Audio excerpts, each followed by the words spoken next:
গ্রামীণ পরিবেশে যে ফুটবল খেলা, আপনারা শহরের খেলাগুলো দেখেন, আসলে গ্রামে যেভাবে খেলাধুলা করে এই দৃশ্যটা কিন্তু আসলে অসম্ভব সুন্দর।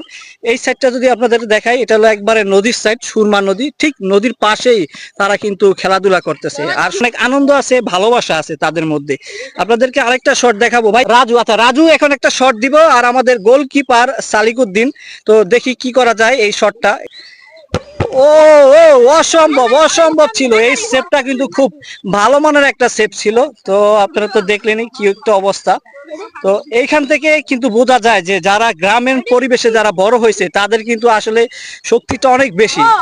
অনেক ভালো ভালো কিছুক্ষণ আগে এইখানে কিন্তু ঝড় হয়েছে বৃষ্টির কারণে, অথবা মাটিটা একটু সেচসেতে, নাইলে এখানে কিন্তু প্রচন্ড পরিমাণে শক্ত মাটি থাকে। আপনাদেরকে একটু দেখা, পরিবেশে খেলাধুলা করাটা আসলে অনেক আনন্দের, যেহেতু এখানে সবাই একত্রিত হয়েছে, একটা বিকাল একটা পরিবেশ। আপনার নামটা কি ভাইয়া? সাদি। আচ্ছা তুমি এখন শটটা দিবা নাকি?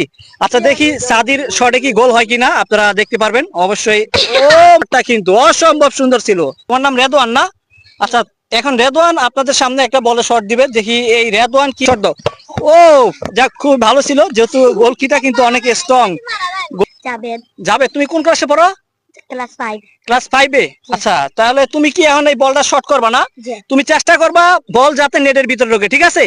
ওকে আচ্ছা, জাবেদের এখন শটটা আমরা দেখবো। তো আপনারাও দেখতে পারবেন, ও সুন্দর ছিল, অসম্ভব। তোমার নাম কি ভাইয়া? আলিনুর। আলিনুর না? তুমি কোন ক্লাসে পড়ো? নবম। নবম শ্রেণীতে? আচ্ছা, নুরুল্লাহপুর ইসলামিয়া দাখিল মাদ্রাসায় নাকি? তুমি দেখবো যে এই ভাই কি গোলকির ভিতরে কি বল সই, আমরা এখন দেখবো। ঠিক আছে ভাই, দাও তুমি, দাও শট দাও ভাই। ওকে ওকে। ও খুবই ভালো মানে একটা শট। মমিন ভাই, আচ্ছা তুমি কোন ক্লাসে পড়ো? ক্লাস 5-এ?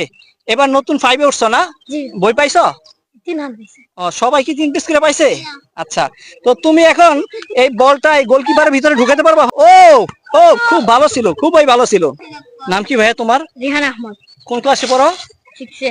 ক্লাস 6-এ না?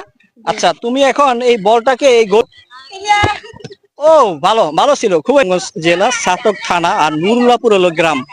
এখান থেকেও কেউ হয়তো বা জানে না যে তাদের শৈশবটা কত ভালো মানে কাটতেছে, তারা অবশ্যই বড় হলে বুঝতে পারবে যে সোনালী শৈশবটা কিভাবে তাদের পার হয়ে গেছে।